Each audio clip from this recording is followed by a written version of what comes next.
गद्य लेखन का शीर्षक है जुमलापति का मोटिवेशनल स्पीच।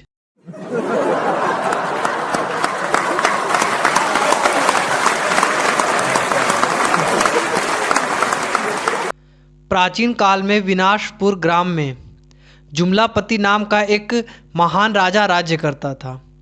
उसने पढ़ाई में केवल 5वीं पास की थी और वह यह बात बड़े गर्व से कहता था कि मैं बस 5वीं तक ही पढ़ा हूँ।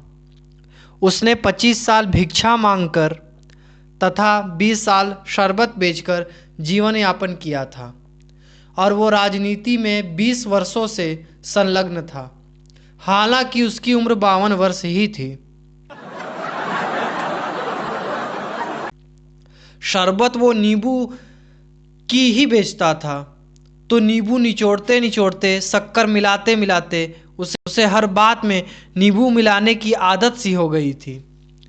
जुमलापति भले ही 5वीं तक ही पढ़ा था, किंतु वो इंजीनियरिंग, बैंकिंग, MBBS, UPSC जैसे बड़े बड़े छात्रों को मोटिवेशनल स्पीच दिया करता था, क्योंकि वो राजा था।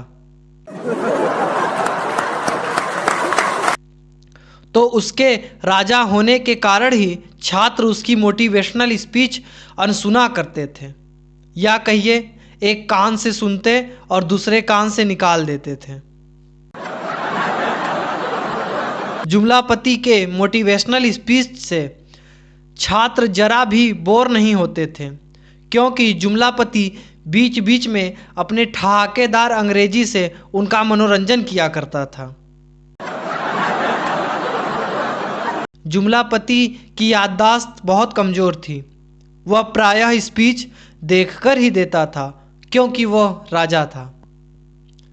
जुमलापति ने अपनी सेना को स्पीच देते हुए बोला कि मैं बचपन से ही आज तक होली हमेशा आप सैनिकों के साथ ही मनाता आया हूँ। मैं हमेशा से ही सैनिकों के साथ ही होली पर भोजन करता था और आज भी आपके साथ ही होली मनाऊंगा। जुमलापति एक बार इंटर कॉलेज में मोटिवेशनल स्पीच देने पहुंचा। उसने बच्चों के संग समय बिताया, उनके बीच रहा, फिर अपनी मोटिवेशनल स्पीच शुरू की और बोला, बच्चों, अब से आप सब घर जाओगे तो हर रोज़ सुबह उठते ही ये ख्याल रखोगे कि जो सामान यूज कर रहे हो कौन सी उनमें विदेशी है। फिर आप उस वस्तु के बजाय अपने देश की निर्मित वस्तु का ही प्रयोग करेंगे। बोलिए, आप करेंगे ना? बोलिए। सब बच्चों ने हाँ बोला। उनमें से एक बच्चा बोला, राजापति जी, आप 5 लाख की चाइनीज सूट पहनते हैं, 2 लाख की अमेरिकन चश्मा व जूता भी विदेशी ही पहनते हैं। क्या आपको कोई स्वदेशी सूट, चश्मा, जूता नहीं मिला? बच्चों की बात सुनते ही जुमलापति राजा बोला, हम विदेशी सामान का उपभोग कर सकते हैं, आप नहीं, क्योंकि हम राजा हैं और आप प्रजा।